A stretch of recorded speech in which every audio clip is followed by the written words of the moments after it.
नमस्कार। आप सभी का हमारे YouTube चैनल पर हार्दिक अभिनंदन है। और जैसा कि आप सबको पता है कि आज भारत के एक ऐसे महान विचारक, बड़े अर्थशास्त्री, एक राजनीतिज्ञ और संसदीय व्यवस्था, लोकतांत्रिक व्यवस्था में विचार रखने वाले समाज सुधारक बाबा साहब अम्बेडकर की 130वीं जयंती हम पूरे भारत में मना रहे हैं। जब बाबा साहब की जयंती हम मना रहे हैं या बाबा साहब की जयंती पर हम बात कर रहे हैं, तो जरूरी हो जाता है कि बाबा साहब अम्बेडकर के जो विचार हैं, उन विचारों की क्या प्रासंगिकता है और वह किस प्रकार से काम कर रहे हैं। तो हम इस पर शुरुआत करते हैं। 30 से 35 मिनट का हमारा आज लेक्चर है, जिसमें बाबा साहब अम्बेडकर के तकरीबन सारे आयामों पर हम डिस्कस करेंगे, चाहे वह सामाजिक सुधार के आयाम हो, चाहे वह बाबा साहब अम्बेडकर की दूरदृष्टि के परिणाम हो, और क्या बाबा साहब अम्बेडकर का जिस प्रकार के विचार थे उन सबको हम आज देखने का प्रयास करेंगे। तो ये बाबा साहब अम्बेडकर का फोटो आप यहाँ पर देख पा रहे होंगे। डॉक्टर भीमराव अंबेडकर, और उनको 1990 में भारत रत्न भी दिया गया था। याद रखना आपको, मरणोपरांत उनको भारत रत्न से नवाजा गया था। और भारत रत्न आपको पता है कि भारत का सबसे बड़ा पुरस्कार माना जाता है, भारत सरकार की तरफ से दिया जाता है, जो एक उल्लेखनीय कार्यों की प्रगति के लिए दिया जाता है। लेकिन जब हम बाबा साहब अम्बेडकर की बात करते हैं या भीमराव अंबेडकर की बात करते हैं, तो आपको बता दूं कि इनका जन्म आज ही के दिन 14 अप्रैल को मध्य प्रांत में हुआ था, जो वर्तमान में मऊ, जो मध्य प्रदेश में है। और आप मानिए कि एक ऐसे समाज में, एक ऐसी जाति में, जो जाति अछूत मानी जाती थी, जिस जाति से की तरफ देखने से लोगों को डर लगता था, इनका जन्म महार जाति में हुआ था। और महार जाति उस समय की अछूत जाति मानी जाती थी। बाबा साहब अम्बेडकर के जीवन के दृष्टिकोण को अगर हम देखते हैं या समझने का प्रयास करते हैं, तो किसी एक किताब या किसी एक विषय के अंतर्गत बाबा साहब अम्बेडकर के जीवन को नहीं समझ सकते।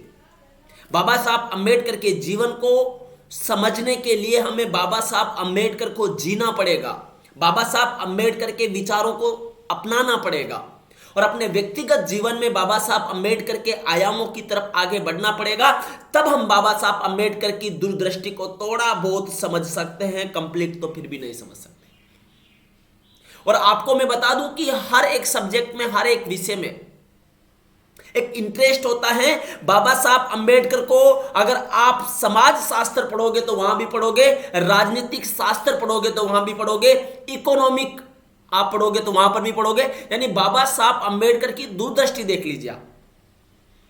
इतना विस्तृत दूरदृष्टि बाबा साहब अम्बेडकर की थी कि भारतीय समाज के ढांचे को और भारतीय समाज के स्वरूप को एक नई आधारशिला देकर भारतीय स्वतंत्रता संग्राम में समाज सुधार की भी बात कर दी, भारत के आजादी की भी बात कर दी, और साथ ही उस लोकतांत्रिक मूल्यों की तरफ भी भारत को ले गया। और सबसे बड़ी बात दोस्तों, एक ऐसी किताब भारत को दे दी जो भारत के जीवंत दृष्टिकोण को प्रदर्शित करती है। बाबा साहब अम्बेडकर के विचारों को मैं इस लेक्चर के माध्यम से तो आपके सामने रखूंगा ही, पर मेरा एक प्रश्न आप लोगों से हमेशा रहेगा कि आज के इस स्वार्थवादी कुंठित वातावरण में अगर हम बाबा साहब जैसे विचारकों को पढ़ते हैं, आज के इस प्रतिस्पर्धी वातावरण में यदि हम बाबा साहब के दृष्टिकोणों को समझते हैं, तो आप इतना मानिए कि एक निम्न जाति का लड़का एक भारत का भविष्य बनाने तक का सफर क्या रहा होगा और उसके साथ कैसी परिस्थितियां रही होगी। तो हम शुरुआत करते हैं। ये एक कोट यहां पर मैंने बाबा साहब अम्बेडकर का लिखा है, जो आप लोगों के लिए बहुत इंपॉर्टेंट हो जाता है। Law and order are the medicine of the body politics, and when the body politics gets sick, medicine must be administered. इसका मतलब आप समझ लीजिएगा कि जो राजनीतिक रूपी जो शरीर है, लॉ और ऑर्डर उसका मेडिसन है। और जब भी ये बीमार होती है, राजनीतिक रूपी जो शरीर है ये बीमार होती है, ये बॉडी बीमार होती है, तब मेडिसन वहाँ पर काम करती है और वह एडमिनिस्ट्रेटेड रूप में काम करती है। तो बाबा साहब अम्बेडकर के ये विचार थे। हम पहले शुरुआत करते हैं, उसके बाद बाबा साहब अम्बेडकर के एक समग्र दृष्टिकोण को आपके बीच में रखने के लिए मैं आया हूँ। मैं आपको बता देता हूँ कि ये क्लास आपके यूजीसी नेट, ये क्लास आपके स्टेट के असिस्टेंट प्रोफेसर पद, बीए ऑनर्स जो भी दिल्ली यूनिवर्सिटी से कर रहे हैं, मास्टर जो भी दिल्ली यूनिवर्सिटी से कर रहे हैं, या रिजर्वेशन पर पॉलिसी पर जो भी काम कर रहे हैं, उन सब पर ये क्लास बहुत इंपॉर्टेंट हो जाती है और यहाँ से क्वेश्चंस भी आप लोगों को एग्जाम में मिलने के काम करेंगे। मैं आपको बता देता हूँ, ये बाबा साहब अम्बेडकर के दृष्टिकोण को आप इतना समझकर, इतना मानकर चलिए कि इस क्लास के बाद में आपको लगेगा कि हाँ, बाबा साहब अम्बेडकर के बारे में आप सबको कुछ ना कुछ आता है या कुछ ना कुछ आपको पता है। हम शुरुआत करते हैं कि डॉक्टर भीमराव अंबेडकर जी, जो कि बाबा साहब अम्बेडकर के नाम से लोकप्रिय थे, भारतीय संविधान के मुख्य निर्माताओं से एक थे। आपको बता दूं, और अभी मैं आगे की स्लाइड में बताने भी वाला हूं कि बाबा साहब अम्बेडकर ने कितने संविधानों का तुलनात्मक अध्ययन करने के बाद में भारत को वह किताब दी, वह जीवन दस्तावेज दिया, जिसके आधार पर पूरे भारत का बहुत से निर्मित था। दोस्तों, 1648 के बाद वेस्टफेलिया की ट्रीटी होती है और नेशन स्टेट का कंसेप्ट वहाँ से उभर कर तो हमारे सामने आ जाता है। पर नेशन स्टेट को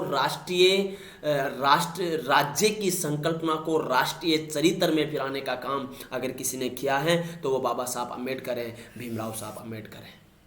और मुख्य निर्माताओं को आपको मैं बता दूं, उनकी एक स्टोरी मुझे यहाँ पर याद आ रही है और मुझे लगता है कि ये मुझे बताना चाहिए आप लोगों को। तो यानी कि बचपन में उन्होंने अपनी माँ से क्वेश्चन करते बाबा साहब अम्बेडकर, और बचपन में अपनी मम्मी से पूछते हैं कि मम्मी, जब इंसान एक है तो जातियों में किसने बांटा? कि माँ, जब इंसान एक है तो जातियों में किसने बांटा? जब पानी एक है तो प्यास में किसने बांटा? और जब शिक्षा एक है तो ज्ञान में किसने बांटा? क्वेश्चन अपनी माँ से करते हैं। तो उनकी माँ बोलती है कि मुझे नहीं पता, किताबों में लिखा होगा। तब बाबा साहब अम्बेडकर घूमकर अपनी माँ को जवाब देते हैं कि माँ,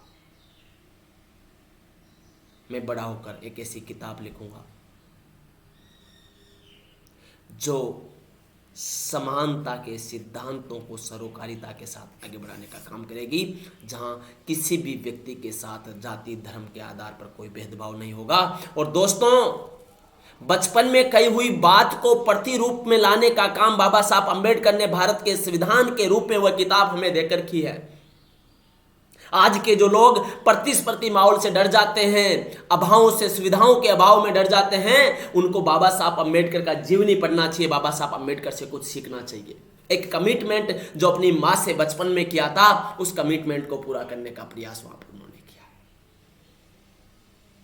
बहुत से विचारक, बहुत से थिंकर्स, गेल ओमेट बाबा साहब अम्बेडकर के बारे में अच्छी खासी किताबें लिखती हैं। धनंजय कीर का बहुत अच्छा काम है बाबा साहब अम्बेडकर के बारे में। जब आप इनकी किताबों को पढ़ोगे और समझने का प्रयास करोगे तो एक आत्म विश्लेषण आपको करने का मौका मिलेगा कि बाबा साहब अम्बेडकर की दूरदृष्टि कितनी तगड़ी थी, कितनी अच्छी थी, कि बाबा साहब अम्बेडकर ने अपने जीवन में जिन जिन लक्ष्यों को आधार बनाया, उन लक्ष्यों को पूरा करने का काम भी यहाँ पर उन्होंने किया है। हम आगे बढ़ते हैं। डॉक्टर अम्बेडकर एक प्रसिद्ध राजनीतिक नेता थे। कौन नहीं जानता बाबा साहब अम्बेडकर को, आप बताइए। दार्शनिक थे, फिलोसोफर थे, लेखक थे, अर्थशास्त्री थे, न्यायविद थे, बहुभाषाविद थे, धर्म दर्शन के विद्वान थे और एक समाज सुधारक थे। आपको बता दूं कि समाज सुधारकों में, भारत के समाज सुधारकों में अगर हम नाम देखते हैं तो आपको बता दूं मैं कि जो पहला हम देखते हैं कि ज्योतिबा फुले हैं, उसके बाद अंबेडकर हैं, और फिर उसके बाद पेरियार, रामास्वामी। और बता दूं, एक क्वेश्चन हमेशा यूजीसी नेट में यहाँ से आता है कि अम्बेडकर के राजनीतिक गुरु कौन थे, तो आपको बता देना है कि अम्बेडकर के राजनीतिक गुरु ज्योतिबा फुले थे। इन्होंने ज्योतिबा फुले के प्रयासों से ही समाज सुधार की अवधारणा को समझा। अभी हम देखेंगे समाज सुधार का एक पॉइंट यहाँ पर आएगा कि समाज सुधार में बाबा साहब अम्बेडकर के विचारों की महत्ता कहाँ पर प्रदर्शित होती है। उनका जन्म 14 अप्रैल 1891 को मध्य प्रदेश के हिंदू महार जाति में हुआ था। ये महार जाति उस समय एक अछूत जाति मानी जाती थी और उन्हें समाज में हर तरफ से भारी भेदभाव का सामना करना पड़ा, क्योंकि महार जाति का उच्च वर्ग द्वारा अछूत के रूप में देखा जाता था। आप क्या मानते हो दोस्तों कि रात में इनको निकलने की छूट होती थी, इनको कोई देखता तक नहीं था। और आपको मैं बताऊं कि वंचना क्या होती है। वंचना को अगर समझना है तो बाबा साहब अम्बेडकर के जीवन को समझ लो। इनके जो पिताजी थे, बाबा साहब अम्बेडकर के पिताजी थे, वह सूबेदार थे ब्रिटिश सेना के अंदर का, और इस कारण से उनको पढ़ने का मौका मिला। ये अपने परिवार में 15वें या 16वें नंबर के बच्चे थे जो एकमात्र पढ़े लिखे थे। और बता दूं कि जब इन्होंने 5वीं पास की तो इनके परिवार में बड़ा खुशी का माहौल था, मिठाइयाँ बांटी जा रही थी कि हमारे लड़के ने 5वीं पास की है। आप समझ सकते हो कि बाबा साहब अम्बेडकर को। और आज मैं बता देता हूँ कि अगर इनके पिताजी इस अंग्रेजी हुकूमत के अंदर किसी पद पर नहीं होते तो शायद बाबा साहब अम्बेडकर की शिक्षा भी नहीं हो पाती। तो बाबा साहब अम्बेडकर ने देखा कि, और आप देखें कि जब ये शिक्षा के लिए स्कूल में जाते थे तो इनके लिए अलग से पानी की व्यवस्था होती थी, यानी कि, और इनको अलग से बैठना पड़ता था। आप मान लीजिए अगर आज ऐसा हो जाए तो किस पृष्ठभूमियों को, आज छुआछूत को लोग बोलते हैं कि आधुनिकता के साथ छुआछूत समाप्त हो रही है, पर आज भी भारतीय मानसिकता में ये चीज उभर कर सामने आ रही है। भारतीय मानसिकता में आज भी ये चीज हम देख पाते हैं। तो बाबा साहब अम्बेडकर की जो जाति थी वह अछूत जाति मानी जाती थी। अछूत जो जिसके छूने से ही लोगों को बुरा हो रहा था। अगर वर्तमान में परिदृश्य में हम समझ ले तो आज कोरोना की बीमारी चल रही है और कोविड में आपको पता है कि छुआछूत का सही मायना आज इस बीमारी के माध्यम से पता चल पा रहा है। अगर आपको कोविड हो गया, लोग आपके आसपास नहीं आते हैं। आज अगर आपको कोविड हो गया तो लोग आपसे छूने से डरते हैं, आपसे दूर भागते हैं। आप मानिए कि ये तो बीमारी है और ये मानते हैं कि कुछ समय की है। उस समय तो ये व्यवस्था भी थी।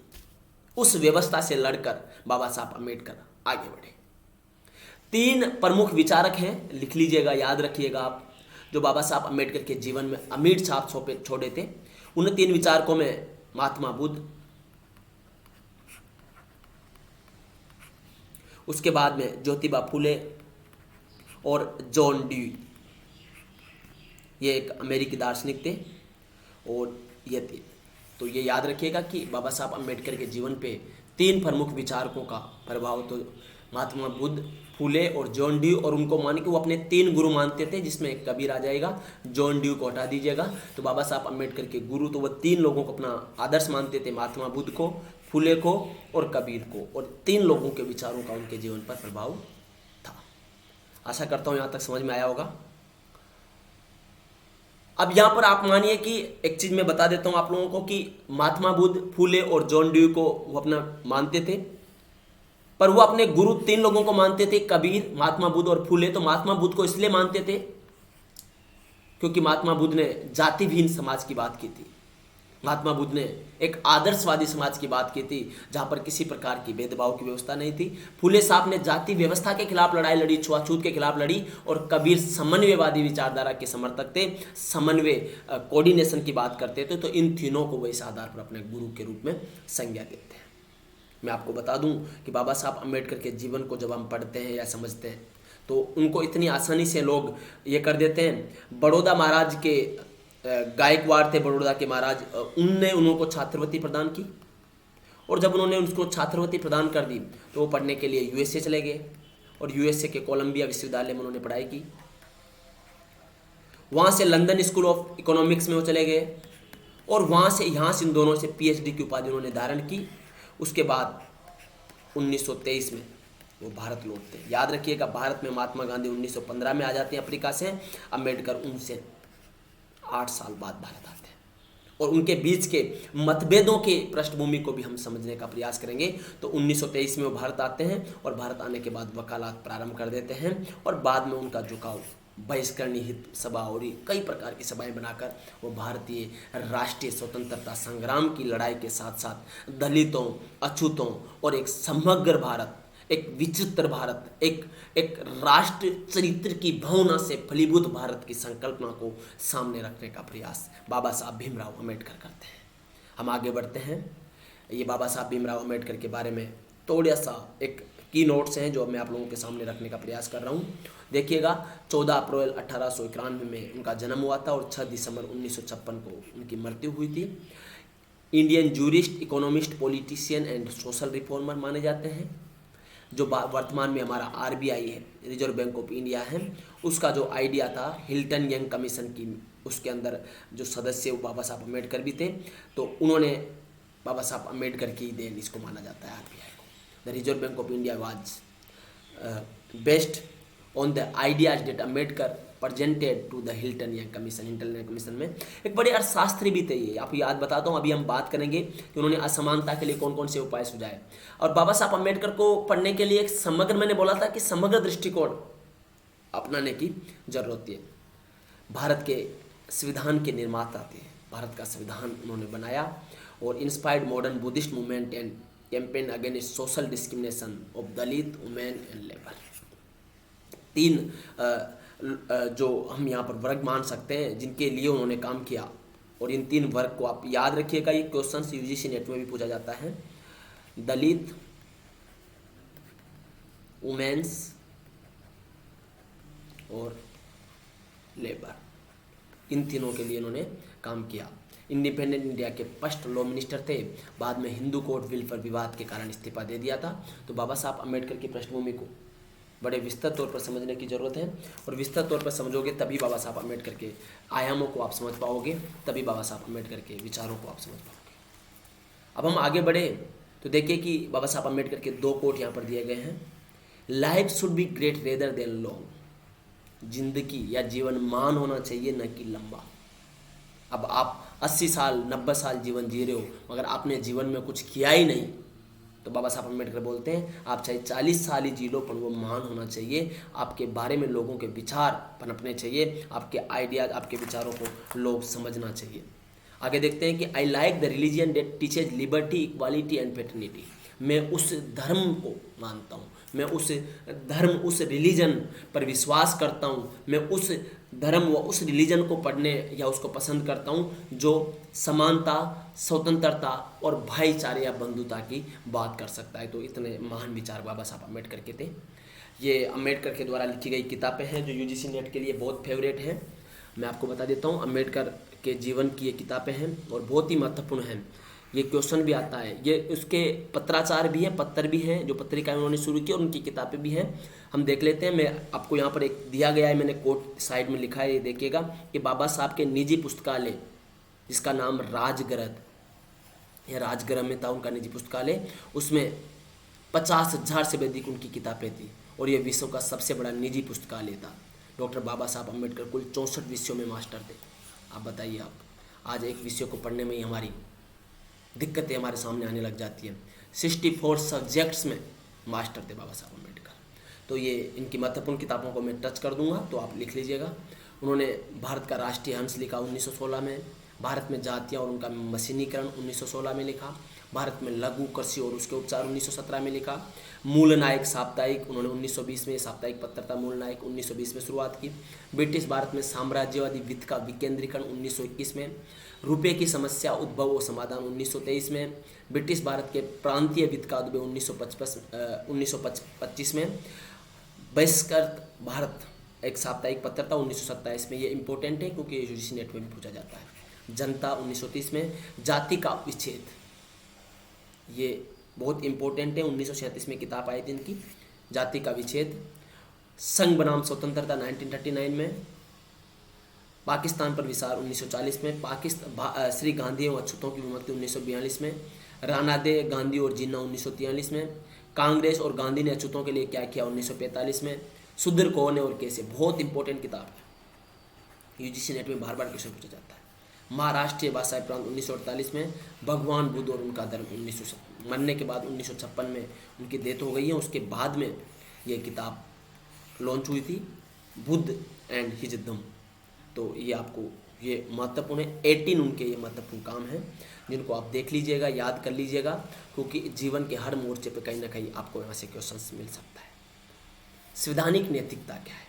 बाबा साहब अम्बेडकर के अनुसार संवैधानिक नैतिकता क्या है, इस पर भी बाबा साहब अम्बेडकर ने अपने विचार रखे। बाबा साहब अम्बेडकर के परिप्रेक्ष्य में संवैधानिक नैतिकता, कॉन्स्टिट्यूशनल मोरालिटी का अर्थ विभिन्न लोगों के परस्पर विरोधी हितों और प्रशासनिक सहयोग के बीच प्रभावी समन्वय से होगा। उदाहरण के तौर पर देखिए कि विभिन्न लोग, हिंदू, मुस्लिम, सिख, यानी अलग अलग मजहब, अलग अलग पंथ को मानने वाले लोग,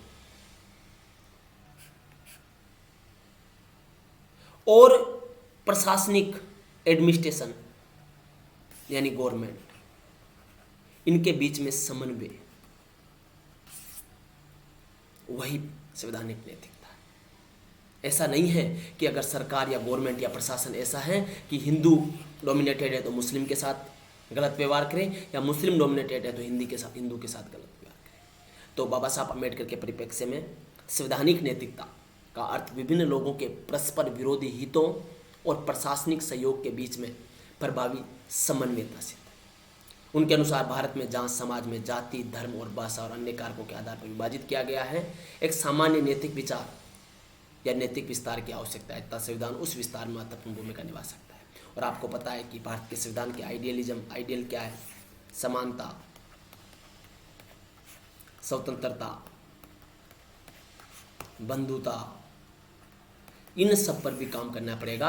जब इन सब के बीच में एक समन्वयता, एक कोऑर्डिनेशन देखी जाएगी, कॉन्स्टिट्यूशनल वैल्यूज एंड जो विभिन्न मत संप्रदाय के लोग हैं उनके बीच के एक कोऑर्डिनेशन को उन्होंने संवैधानिक नैतिकता का नाम दिया, कॉन्स्टिट्यूशनल मोरालिटी का नाम दिया। बहुत इंपॉर्टेंट है, क्वेश्चंस आता है। राइट्स, जस्टिस, सारे आयाम इसके अंदर हम जोड़कर देखते हैं। तो इतना मानिएगा कि संवैधानिक नैतिकता का अर्थ बाबा साहब अम्बेडकर एक समन्वयता से मानते थे, जहां हिंदू, मुस्लिम और संविधान के वैल्यूज के बीच में एक कोऑर्डिनेशन, एक समन्वयता, एक बेहतर, एक भाईचारा देखने को मिले। तो बाबा साहब अम्बेडकर के विचारों को इस संदर्भ में भी, संवैधानिक नैतिकता के संदर्भ के विचारों को इस संदर्भ में भी हम समझ सकते हैं। उदाहरण के स्वरूप एक और उदाहरण हम ले लेते हैं कि आज हम देखते हैं भारत में सांप्रदायिकता का प्रभाव बहुत ज़्यादा है, और सांप्रदायिकता का प्रभाव ज़्यादा है। तो आर्टिकल 25 ऑफ इंडियन कॉन्स्टिट्यूशन क्या कहता है? ये कॉन्स्टिट्यूशनल मोरालिटी की बात हो रहा है, धार्मिक स्वतंत्रता। ये कॉन्स्टिट्यूशनल मोरालिटी की बात हो रहा है। बाबा साहब अम्बेडकर बोल रहा है कि ये सांप्रदायिकता, ये जातियों के बीच में, जो वर्गों के बीच में जो विभाजन है धर्म को लेकर, वो नहीं होना चाहिए, इनके बीच में समन्वय हो जाएगा। यही संवैधानिक नैतिकता है। बाबा साहब अम्बेडकर ने इस परिप्रेक्ष्य में आप इनको समझ सकते हो। लोकतंत्र के बारे में बाबा साहब अम्बेडकर का क्या विचार था, मैं बता देता हूं कि बाबा साहब अम्बेडकर एक ऐसे लोकतांत्रिक व्यवस्था के विचार करते थे जो सहभागिता पर आधारित हो, जो विमर्श को महत्व देती हो, जो लोगों के हितों को प्रोटेक्ट करती हो। इसलिए बाबा साहब अम्बेडकर ने संसदीय प्रणाली की संसदीय प्रणाली पर जोर दिया, संसदीय व्यवस्था पर जोर दिया। देखते हैं कि उन्होंने लोकतंत्र पर पूरा भरोसा था। उनका मानना था कि जो तानाशाही त्वरित परिणाम दे सकती है वह सरकार का मान्य रूप नहीं हो सकती। लोकतंत्र श्रेष्ठ है क्योंकि स्वतंत्रता में वृद्धि करता है। क्योंकि आपको पता है कि जब आप लोकतांत्रिक या सरकार में, मान लो कि आज एक्स या गवर्नमेंट है, इसका 5 ईयर का टर्म खत्म हो रहा है, तो ये वापस वोट लेने के लिए आपके पास ही आएगी। यानी बाबा साहब अम्बेडकर बोलते हैं कि आपके वोट की ताकत ही सरकार के स्वरूप को तय करती है। इसलिए बाबा साहब अम्बेडकर बोलते हैं, इसलिए सरकार आपके स्वतंत्रता, समानता, बंधुता, भाईचारे, न्याय, अधिकारों की संकल्पना को बचाकर रखेगी, उनका हनन नहीं करेगी, क्योंकि उनको आपके पास आना है। इसलिए संसदीय व्यवस्था हर 5 साल के बाद आपके लोगों के पास आएगी। इस कारण से वो बोलते हैं कि ये सबसे, क्योंकि यहाँ से क्या होगा कि आपकी स्वतंत्रता, आपके अधिकारों को महत्व मिलेगा, आपके अधिकारों की आधारशिला को नया रूप मिलेगा। उन्होंने लोकतंत्र के संसदीय स्वरूप का समर्थन किया जो अन्य देशों के मार्गदर्शकों के साथ संरेखित होता है। उन्होंने लोकतंत्र को जीवन पद्धति के रूप में महत्व दिया, अर्थात लोकतंत्र का महत्व केवल राजनीतिक क्षेत्र में नहीं बल्कि व्यक्तिगत, सामाजिक और आर्थिक क्षेत्र में भी है। बोला कि लोकतांत्रिक व्यवस्था को जीवन पद्धति का हिस्सा बनाया जाना चाहिए। ऐसा नहीं है कि आप एक तरफ तो मांग रहे हैं कि सरकार आपके काम करे, या आप विमर्श की बात कर रहे हो, व्यक्ति की आज़ादी की बात कर रहे हो। अगर ऐसा नहीं है, दूसरी तरफ आप उसी विमर्श की आज़ादी को अपने घरों में गला घोट रहे हो। महिलाओं के बारे में उन्होंने रखा अपने व्यूज, उन्होंने वुमेन्स के बारे। आज बाबा साहब अम्बेडकर की फिलोसॉफी को लोग बोल देते हैं वो तो दलित नेता थे, लोग बोल देते हैं वो तो महिलाओं के बारे में बात करते थे। बाबा साहब अम्बेडकर के विचारों को मैं बोलता हूँ कि समग्रता से समझने, पहले भी कहा और अभी फिर मैं कह रहा हूँ कि समग्रता से समझने के लिए उनके अंदर आपको जीना होगा, उनके विचारों को आपको समझना होगा, उनके वैचारिक आधारों को आपको देखना होगा। तो बाबा साहब अम्बेडकर के जीवन में व्यक्तिगत, सामाजिक और आर्थिक क्षेत्र में भी उनके लोकतांत्रिक विचारों को हम देख सकते हैं। इसके लिए लोकतंत्र को समाज की सामाजिक परिस्थितियों में व्यापक बदलाव लाना होगा। बाबा साहब अम्बेडकर बोलते थे कि सामाजिक लोकतंत्र के बिना राजनीतिक लोकतंत्र अधूरा है। अब सामाजिक लोकतंत्र क्या है कि भैया जातियों के अंदर आपने बांट रखा है, आपने समुदायों को आपस में भिड़ा रखा है, और जब तक यहाँ लोकतंत्र नहीं आएगा, यहाँ पर भाईचारा नहीं आएगा, यहाँ पर समन्वयता नहीं आएगी, यहाँ पर सहभागिता नहीं आएगी, तब तक आप राजनीतिक लोकतंत्र को एक स्थिरता नहीं दे सकते, एक स्टेबिलिटी नहीं दे सकते। इसलिए बोलते हैं कि before if you want to establish political democracy you can't forget about social democracy. यानी सामाजिक लोकतंत्र के बारे में आप भूल नहीं सकते। जो पॉलिटिकल लोकतंत्र है उसकी जो आधार है, उसका जो बेस है, वह सामाजिक लोकतंत्र है। अन्यथा राजनीतिक लोकतंत्र यानी एक आदमी एक वोट की विचारधारा गायब हो जाएगी। केवल एक लोकतांत्रिक समाज में ही लोकतांत्रिक सरकार की स्थापना उत्पन्न हो सकती है। इसलिए जब तक भारतीय समाज की में जाति की बाधाएं मौजूद रहेगी, वास्तविक लोकतंत्र की स्थापना नहीं हो सकती। इसलिए उन्होंने लोकतंत्र को सामाजिक लोकतंत्र सुनिश्चित करने के लिए लोकतंत्र के आधार के रूप में बंधुत्व और समानता की भावना पर ध्यान केंद्रित किया। सामाजिक आयाम के साथ साथ अम्बेडकर ने आर्थिक आयाम पर भी ध्यान केंद्रित किया। वे उदारवाद और संसदीय लोकतंत्र से प्रभावित थे। उदारवाद यानी आपकी फ्रीडम की बात करता है, उदारवाद यानी आपके व्यूज को पटल पर रखने की बात करता है, आपकी सोचने की क्षमता को प्रतिरूपता देने की बात करता है। तो उन्होंने उदारवाद और संसदीय लोकतंत्र को प्रभावित किया। उन्होंने इसे भी सीमित पाया। उनके अनुसार संसदीय लोकतंत्र ने सामाजिक और आर्थिक असमानता को नजरअंदाज किया है। ये केवल स्वतंत्रता पर केंद्रित होती है, जबकि लोकतंत्र में स्वतंत्रता, समानता दोनों की व्यवस्था सुनिश्चित होना चाहिए। डेमोक्रेसी के रूप में या लोकतांत्रिक व्यवस्था के आधार स्तंभों के आधार पर अगर बाबा साहब अम्बेडकर के विचारों को समझें तो उन्होंने लोकतंत्र की संसदीय व्यवस्था में राष्ट्रीय चरित्र को निर्मित करने के प्रयास किया था। और उन्होंने कहा था कि सामाजिक स्तर पर जब सांस्कृतिक तत्वों के अंदर व्यक्ति घुल मिल जाएगा, जब व्यक्ति सामाजिक सरोकारिता के साथ अपना लगाव महसूस कर लेगा, जब व्यक्ति अपनी पहचान को राष्ट्र के साथ जोड़कर देखेगा, तब जाति व्यवस्था खत्म हो सकती है। और जब जाति व्यवस्था समाप्त होगी तब ही लोकतंत्र सही रूप से काम कर सकता है। मगर आज आप देख पा रहे होंगे,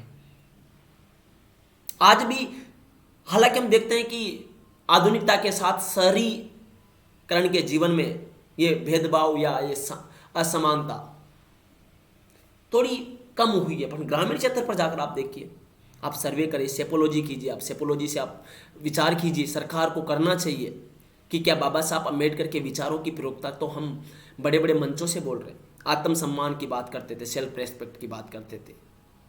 बाबा साहब अम्बेडकर बोलते थे सेल्फ कॉन्फिडेंस पैदा करो, पर आज क्या वो लोग आवाज़ उठा पाते हैं? और कितना लोग दुरुपयोग भी इन चीज़ों का करते हैं। हर एक मुद्दे को बोलते मैं तो दलित हूँ इसलिए मेरे साथ ऐसा हो रहा है। इन चीज़ों पर भी विचार करने की जरूरत है। लोकतांत्रिक व्यवस्था का मतलब ये नहीं है, बाबा साहब की नज़रों में तो लोकतांत्रिक व्यवस्था में बोला था कि सबसे बड़ा जो एक पहचान, एक आइडेंटिटी है, वो राष्ट्रीयता है, नेशनलिटी है। और धनंजय कीर ने भी अपनी बाबा साहब अम्बेडकर और उसका life Ambedkar and his life, उसकी एक पुस्तक, उसमें लिखा कि बाबा साहब अम्बेडकर भारतीय राष्ट्रीयता के लिए जो काम कर रहे थे, उस राष्ट्रीयता को मजबूती देने के लिए निचले स्तर के लोगों के उत्थान को उन्होंने आधार बनाया था। वो ये चाहते थे कि क्यों मंदिरों में क्यों प्रवेश नहीं मिलेगा, और अगर मंदिरों में प्रवेश नहीं मिलेगा तो आपस में विभेद बढ़ेगा, आपस में लड़ाई झगड़े का माहौल बढ़ेगा, सांप्रदायिक माहौल बढ़ेगा, और भारत की लोकतांत्रिक ढांचा तो जल्दी समाप्त हो जाएगा। इसलिए आपको बता दें, तीनों गोलमेज सम्मेलन में उन्होंने भाग लिया था। तो लोकतांत्रिक व्यवस्था के संदर्भ में बाबा साहब अम्बेडकर के विचारों को आप देखोगे तो बाबा साहब अम्बेडकर के लोकतांत्रिक विचारों में यह था कि भैया ऐसा है, सबको बोलने का अधिकार दो, सबको अपने विचारों को आगे रखने का अधिकार दो, और बोला कि लोकतांत्रिक व्यवस्था के तत्वों को जीवन पद्धति के रूप में अगर आप स्वीकार करने लग जाओगे तो आपका जीवन बेहतर तरीके से आगे बढ़ सकता है, और एक राष्ट्र की जीवंत परिणाम, एक लिविंग नेशन के रूप में आप उसको उभार कर रख सकते हो। तो लोकतंत्र के रूप में बाबा साहब अम्बेडकर के विचार ये थे। आगे देखते हैं समाज सुधार। ये स्लाइड मैंने खाली छोड़ दी, और ये खाली इसलिए छोड़ी है कि मैंने जानबूझ के छोड़ी। समाज सुधार में मैंने पहले भी लिखा था कि उन्होंने 3 वर्गों के लिए काम किया है, आपको बता देते हैं। दलित्स, वुमेन्स, और तीसरा क्या था, आपको बताते हैं कि वही छुआछूत की लड़ाई थी जिसने बाबा साहब अम्बेडकर और गांधी के बीच भी एक बड़ा विवाद बढ़ाया। 1924 से ही वह इसके पीछे लग गए थे, और उनका मानना था कि आपके घर की दीवार अगर कमजोर है, आप उसको नजरअंदाज किए हुए बड़ा एक भव्य महल ऊपर बना रहे हो, तो वो बल बिखर जाएगा कभी भी, क्योंकि वो दीवार कमजोर है। और उन्होंने इस दीवार को किसकी संज्ञा दी कि आप एक स्वर्णिम भारत की बात कर रहे हो,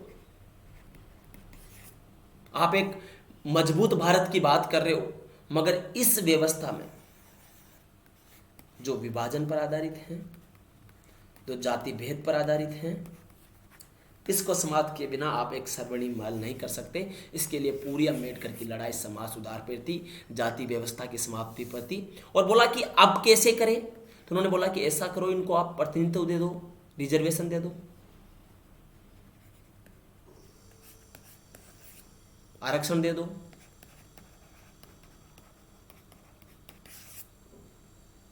और आरक्षण के माध्यम से इनको वहां तक लाओ जहां तक और लोग हैं, और जब ये बराबर हो जाएंगे तब राज्य आरक्षण को समाप्त कर दीजिएगा। यानी बाबा साहब अम्बेडकर की पूरी जो बातें थी वह तार्किक आधार पर थी, और तार्किक आधार पर उन्होंने उन चीजों को सही करने का बात किया। आज लोग बोलते हैं कि जो वर्तमान की जो सरकार है वो बाबा साहब अम्बेडकर के विचारों को फॉलो नहीं करती। मैं बोलता हूं कि जो लोग ये भी कहते हैं कि आरएसएस या फिर बीजेपी बाबा साहब अम्बेडकर के विचारों को नहीं मानती, मैं बता देता हूं, अगर बाबा साहब अम्बेडकर के विचारों को सही मायने पे अगर कोई आंकता है, कोई मानता है, तो यही लोग हैं। बाबा साहब का खुद का मानना था, और महात्मा गांधी के बारे में उन्होंने एक बार कहा था कि महात्मा गांधी या गांधी कोई महात्मा नहीं है, महात्मा तो उनको कांग्रेस की सरकार ने बना दिया, क्योंकि उनकी जयंती पर बड़े बड़े पोस्टर लगा के, बड़े बड़े प्रोग्राम करके उनको महात्मा की संज्ञा दे दी। वो कोई महात्मा नहीं थे। इतने बड़े विचार, इतनी बड़ी बात अगर उन्होंने कही है तो उसका आधार भी आप समझिए। बाबा साहब अम्बेडकर की बात करने से बाबा साहब अम्बेडकर के विचारों पे आप नहीं आ जाओगे। आज जिस प्रकार से लोग हर मादे को, हर आधार को दलित पृष्ठभूमि मानकर, दलित पृष्ठभूमि का संज्ञा देकर जिस प्रकार के माहौल क्रिएट करते हैं, जिस प्रकार से डर का माहौल पैदा करते हैं, भयावह माहौल पैदा करते हैं, वो गलत है। और बाबा साहब अम्बेडकर अगर आज जिंदा होते, वो सबसे पहले उन लोगों की आलोचना करते। बाबा साहब अम्बेडकर की प्रतिभा पे चढ़कर मन में पाप है, आप आलम्बन कर रहे हो, बाबा साहब अम्बेडकर को याद कर रहे हो, मगर आप देखिए कि आप बड़े बड़े 50-50 बाउंसरों के साथ घूम रहे हो। चंद्रशेखर रावण जी जो एक नेता है यूपी के, अभी अपने आप को बड़े भीम आर्मी के नेता मानते हैं, उनकी पृष्ठभूमि देखिए आप। क्या बाबा साहब अम्बेडकर डराने धमकाने में विश्वास करते थे? बाबा साहब अम्बेडकर ने प्रदर्शन किया था शांतिपूर्ण ढंग से, महार आंदोलन चलाया था शांतिपूर्ण ढंग से। बाबा साहब अम्बेडकर ने मंदिरों में प्रवेश के लिए, कुओं से पानी निकालने के लिए, क्या वो वाला बात था? बाबा साहब अम्बेडकर को मैंने कहा था कि लोग विचारक तौर पर बातें ही कर देंगे, पर बाबा साहब अम्बेडकर को जीना पड़ेगा, बाबा साहब अम्बेडकर को समझना पड़ेगा। महिलाओं के प्रति भी उनके विचार बहुत महत्वपूर्ण थे।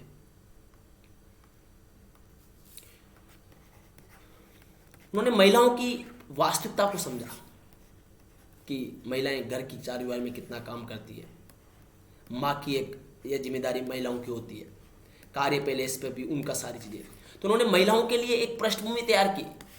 उन्होंने दत्तक पुत्र की दत्तकता की, बोले कि दत्तक पुत्र वो रख सकती है। महिलाओं को संपत्ति में अधिकार की उन्होंने बात की, जो आज मिला हुआ है। हिंदू कोड बिल जिसके आधार पर उन्होंने इस्तीफा दे दिया था। महिलाओं की जेन्युइन समस्याओं को उन्होंने आधार बनाया और महिलाओं को संसदीय व्यवस्था का हिस्सा बनाने के लिए भी उन्होंने प्रयास किया कि क्योंकि जब तक महिलाएं उभर कर सामने नहीं आएगी, उनके कई आंदोलनों में महिलाओं ने भूमिका निभाई है।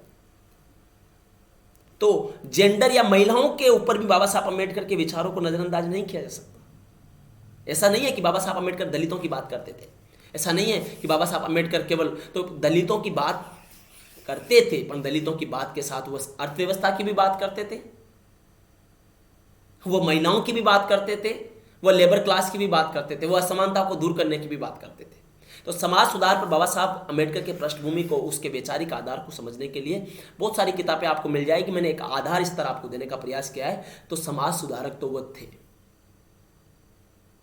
और उन्होंने किस प्रकार से अछूतों के लिए, महिलाओं के लिए, लेबर क्लास के लिए काम किया, हमने यहाँ पर देखा। असमानता को दूर करने के लिए बाबा साहब अम्बेडकर के विचार क्या थे, यानी इनइक्वालिटी को कैसे समाप्त करें, क्योंकि जो उनका पूरा का पूरा दर्शन है वो इक्वालिटी पर बेस्ड है। और उनको यह पता था कि जब इक्वालिटी लाना है, सबसे पहले इनइक्वालिटी को खत्म करना होगा। इसके लिए उन्होंने रिजर्वेशन की भी बात की थी, उन्होंने पॉलिटिकल रिप्रेजेंटेशन की भी बात की थी, उन्होंने सोशलिस्ट मॉडल ऑफ डेमोक्रेसी की बात की थी, समाजवाद की बात की थी,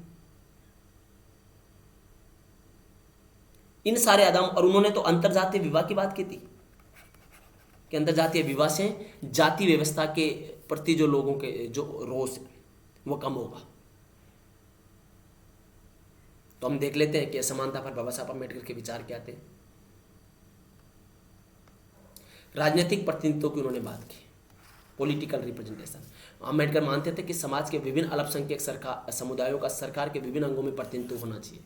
क्योंकि अब मान लीजिए कोई दलित बैठा है सरकार में, तो वो थोड़ा सोचेगा तो सही ना। अब आप कितने भी पॉलिसी मेकर्स, तो वो लोग बैठे हुए हैं ना। अब पॉलिसी मेकर्स में अगर वो आएंगे तभी तो अपने हितों को, अपने पैरों को मजबूती से सामने रख पाएंगे। उनके अनुसार अल्पसंख्यक समुदायों को अपना प्रतिनिधित्व खुद करना चाहिए, क्योंकि सिर्फ मुद्दे का रखा जाना मायने नहीं रखता, बल्कि उस मुद्दे का प्रतिनिधित्व स्वयं करना मायने रखता है। उदाहरण के तौर पर देखिए, बाबा साहब अम्बेडकर ने दलितों के लिए अलग से प्रतिनिधित्व की बात की।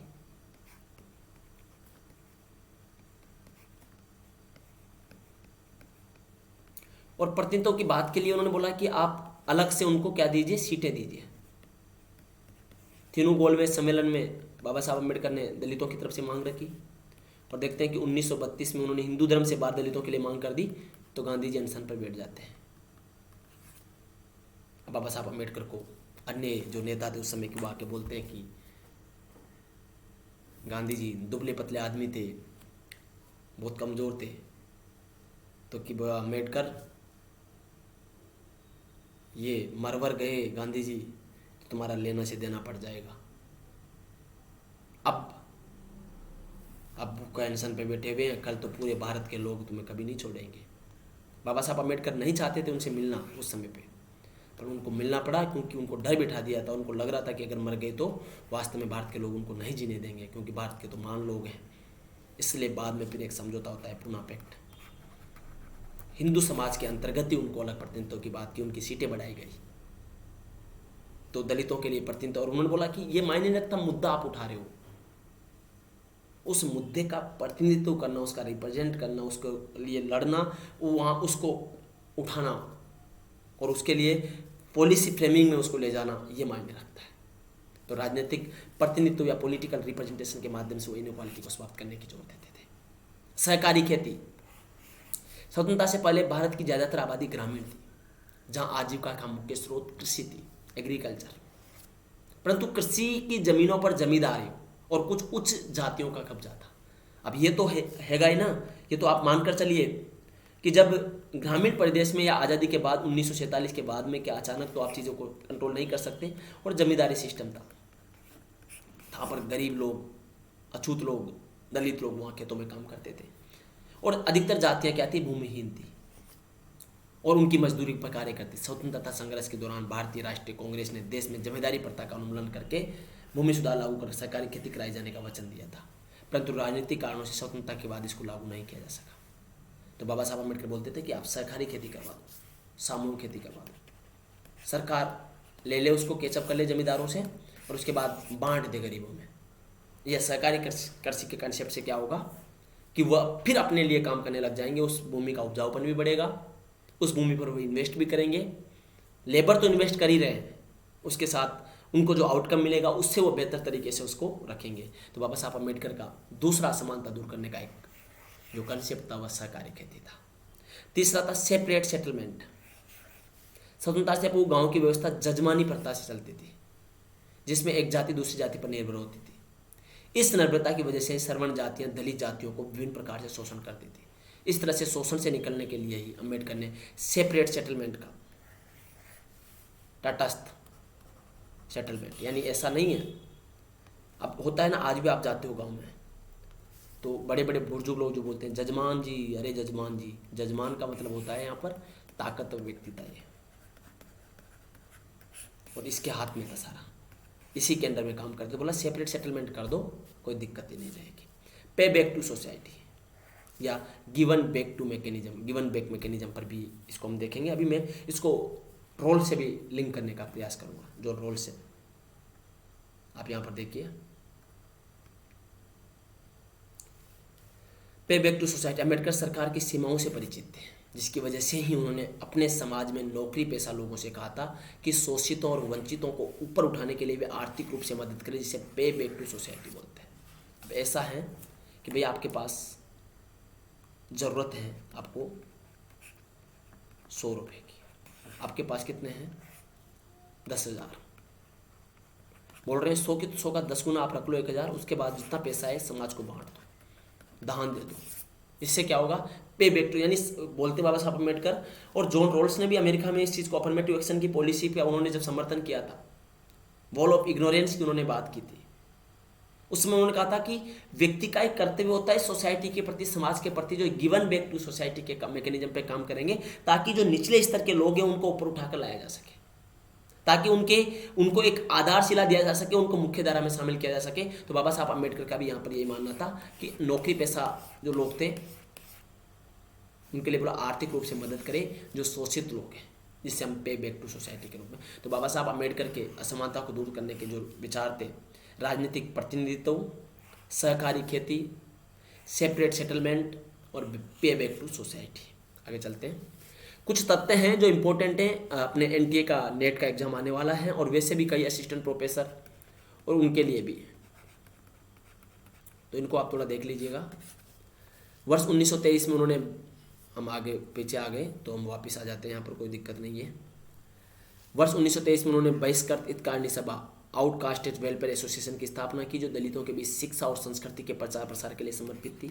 तो याद रखिएगा कि बहिष्कृत हितकारिणी सभा की स्थापना कब की, 1930 में कालाराम मंदिर आंदोलन में अम्बेडकर ने कालाराम मंदिर के बाहर विरोध प्रदर्शन किया, क्योंकि दलितों को इस मंदिर परिसर में प्रवेश नहीं करने दिया जाता था। इसने भारत में दलित आंदोलन को शुरू में एक महत्वपूर्ण भूमिका निभाई। तो कालाराम मंदिर आंदोलन कब हुआ था, ये भी आप याद रखिएगा। डॉक्टर अम्बेडकर हर बार लंदन में 3 गोलमेज सम्मेलनों में भाग लिया और सशक्त रूप से अछूत के हित में अपने विचार व्यक्त किए। बोला दलितों को अपने अधिकार मिलना चाहिए।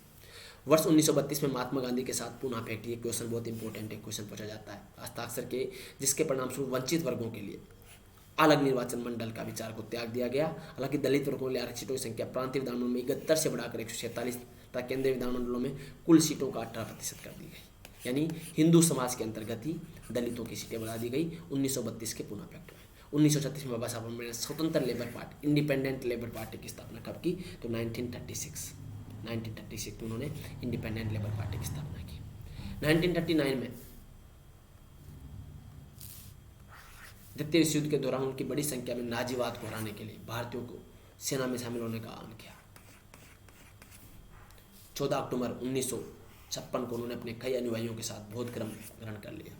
उसी वर्ष उन्होंने अपना अंतिम लेखन कार्य बुद्ध एंड हिज धम्म, यानी कि उनको लगा कि जो भारतीय समाज से जाति व्यवस्था है ये समाप्त नहीं होने वाली, क्योंकि इसकी जड़ें बहुत गहरी हो रही थी।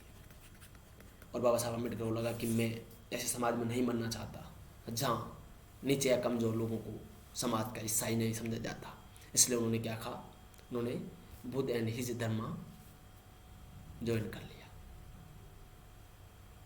बुद्ध एंड हिज धर्म उनकी एक किताब थी और उन्होंने बौद्ध धर्म ज्वाइन कर लिया। 1990 में बी आर अम्बेडकर को भारत रत्न पुरस्कार से सम्मानित किया गया। तो क्वेश्चन ऐसे भी पूछ लेते हैं कि 1990 में या बाबा साहब अम्बेडकर को भारत रत्न से सम्मानित करने वाले सरकार के मुखिया कौन थे? तो आपको बताना है वीपी सिंह। 14 अप्रैल 1990 से 14 अप्रैल 1991 की अवधि में बाबा साहब को याद में सामाजिक न्याय वर्ष के रूप में मनाया गया, एक साल तक। तो ये भी याद रखना है कि सामाजिक न्याय वर्ष के रूप में बाबा साहब अम्बेडकर का जीवन कब मनाया गया। भारत सरकार द्वारा डॉक्टर अम्बेडकर फाउंडेशन को सामाजिक न्याय एवं अधिकारिता मंत्रालय के तत्वाधान में 24 मार्च 1992 को सोसाइटी पंजीकरण अधिनियम, एक सोसाइटी जिसने 1960 के तहत पंजीकृत सोसाइटी के रूप में मान्यता कर, यानी अम्बेडकर फाउंडेशन के तहत चेयर होती है जिसमें बाबा साहब अम्बेडकर के विचारों के लिए काम करते हैं। बाबा साहब अम्बेडकर के प्रोफेसर की एक चेयर हर एक यूनिवर्सिटी के पास ये अधिकार होता है कि वो रखे, ताकि बाबा साहब अम्बेडकर के विचारों को आगे ले जा सके, उनके विचारों को प्रबलता के साथ रखा जा सके। यहाँ पर आप देख पा रहे होंगे दो बड़े विचारक गांधी और अम्बेडकर। मतभेद थे, मनभेद नहीं थे। याद रखिएगा, ये बात बहुत इंपॉर्टेंट इसलिए बोल रहा हूँ क्योंकि आज आप मतभेद रख सकते हो, आपके विचार नहीं मिलते अच्छी बात है, पर मनभेद कभी किसी से मत रखो। हर तरीके से जाति व्यवस्था के लेकर अलग अलग विचार इनके थे। गांधी कहते थे कि भैया ऐसा है, जाति व्यवस्था की समाप्ति संभव नहीं है, उच्च वर्णों के लोग के अंदर सुधार करके ही हम कर सकते हैं। बाबा साहब बोलते जब तक जाति व्यवस्था को समाप्त नहीं कर दोगे तब तक आप दलितों या अछूतों के उत्थान की बात नहीं कर सकते। तो ये दोनों के चित्र मैंने इसलिए लगाया, पूना फैक्ट इनके बीच में हुआ था 1932 में, जो मैंने अभी बताया। तो ये भी आप याद रखिएगा। ये थोड़ा सा मैंने लास्ट में लिखा है कि इतिहासकार आर.सी. गुहा के अनुसार डॉक्टर बी आर अम्बेडकर अधिकांश विपरीत परिस्थितियों में भी सफलता को अनूठा उदाहरण है। आज भारत जातिवाद, सांप्रदायिकतावाद, अलगाववाद, लैंगिक असमानता आदि जैसी कई सामाजिक आर्थिक चुनौतियों का सामना कर रहा है। हमें अपने भीतर अम्बेडकर की भावनाओं को खोजने की जरूरत है ताकि हम इन चुनौतियों को खुद से बाहर निकाल सकें। आप मानिए कि आज क्या हिंदू कोड बिल में जब उन्होंने हिंदू महिलाओं के अधिकारों की बात की कि उनको संपत्ति में अधिकार नहीं दिया जा रहा था, तो जब उसके बात को वहाँ पर पार्लियामेंट में उस एक्ट को पास नहीं किया गया, उन्होंने इस्तीफा दे दिया कि आज के अंदर ऐसा है, आज के नेताओं के अंदर ये जज्बा है, ऐसा कर सकते हैं। तो इतिहासकार आर.सी. गुहा ने कहा था ये बात कि भैया जो भारत की वर्तमान परिस्थितियाँ हैं जिसमें सेपरेशन की बात हो रही है, कास्टिज्म की बात हो रही है, कम्युनिज्म की बात हो रही है, जेंडर इनक्वालिटी की, इन सारी जो सामाजिक और आर्थिक चुनौतियाँ हैं, सोशल इकोनॉमिक इनक्वालिटीज हैं, चैलेंजेस हैं, इन चैलेंजेस को कैसे सामना कर सकते हो, इनको कैसे हटा सकते हो, इनसे कैसे बाहर कर सकते हैं, इनको निकाल सकते हैं, इन सब पर विचार करने की बहुत ज़रूरी है। तो ये भी आप देखिएगा कि बाबा साहब अम्बेडकर की प्रासंगिकता कैसे है। धनंजय कीर, गैलोमेट जैसे कई विचारकों ने बाबा साहब अम्बेडकर के विचारों को रखा। लेकिन 1999 में एक किताब आती है वर्शिप फॉर गॉड्स, झूठे भगवानों की पूजा, अरुण शौरी जी लिखते हैं, जिसमें बाबा साहब अम्बेडकर को उन्होंने राष्ट्रीय नेता नहीं माना, झूठा भगवानों की संज्ञा दी कि बोला जब भारतीय राष्ट्रीय आंदोलन मजबूत होता था उसी समय बाबा साहब अम्बेडकर दलितों के मुद्दे उठाकर राष्ट्रीय आंदोलन को कमज़ोर करने का काम करते थे, इसलिए वो राष्ट्रीय नेता नहीं हो सकते। हालांकि धनंजय कीर ने उसको क्रिटिसाइज करते हुए कहा कि दलित या अछूत भी उस समय भारत के हिस्सा थे और उनके लिए बात करना वो राष्ट्र विरोधी नहीं हो सकता। तो बाबा साहब अम्बेडकर के लिए कई लोग आज कहते हैं कि वो तो दलितों के नेता थे, उन्होंने तो राष्ट्रवाद के लिए काम नहीं किया, पर बाबा साहब अम्बेडकर की देन भारतीय राष्ट्र के लिए कभी भूली नहीं जा सकती।